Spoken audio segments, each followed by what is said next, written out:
Now, rescue crews were called to Lake Victoria in St. Louis Park this morning to check if someone had gone through the ice.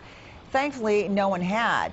But ice is starting to form on Minnesota lakes and rivers following a disappointing season last year. Yeah, that means a lot of Minnesotans are eager to get out on that ice. Meteorologist Lauren Casey's at Lake of the Isles. So, Lauren, a friend of ours called today and said she saw some people walking on that very lake, and she couldn't believe it, and she was really worried when she saw them out there.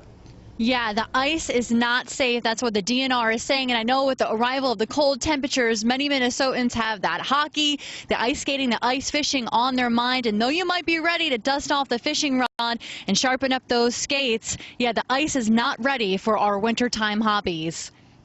Most people that do fall through the ice are either on a snowmobile or an ATV. As the first sheets of ice begin to form on Minnesota lakes, the DNR is getting fired up over preventing ice-related accidents this season. Ice that at present is very thin. Right now in the metro area, DNR conservation officers are just reporting in some spots a thin, very, very thin sheet of ice on many lakes and rivers. As December arrives, so do our desires for time out on the ice. But the weather, not the month, will yield ice thickness adequate for activity. Look at the thermometer, not the calendar. Just because you might have been outside this time of year last year, it doesn't mean that you should be outside right now. The ice just right now is not very safe. Consistent below freezing temperatures are needed. Whenever the mercury rises above 32 degrees, the thickness of the ice is compromised. Temperatures going above and below freezing makes the ice very, very brittle and unsafe. And though your favorite ice-related hobby may inspire the desire for a frosty beverage, Kara says alcohol and ice do not mix. Alcohol actually makes you colder faster, and as we know, it impairs your judgment. So having a drink while you're going out on the ice, not a good idea. Before any ice excursion, Kara advises to check with a local bait shop or resort who will know the area ice conditions, and to continuously measure the ice thickness with an ice auger. Ice is never 100% safe.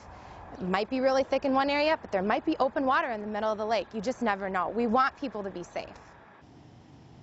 Now again, most ice accidents involve people on snowmobiles and ATVs. According to the DNR, 5 inches of ice thickness is required for these vehicles, 4 inches for activities on foot. And for the DNR's ice thickness guidelines, you can go to our website at WCCO.com/links.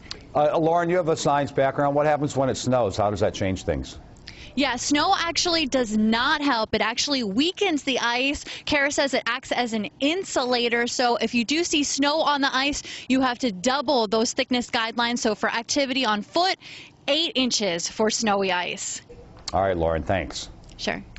Well, it was a mild day today. I mean, it felt like the sun was shining. It's a little cool out there right now, but people are gathering for the Holidazzle Parade. Yeah, they sure are. Chris is out there with them. They don't care about ice conditions, Chris. They're just excited about warm temperature for the parade. And it's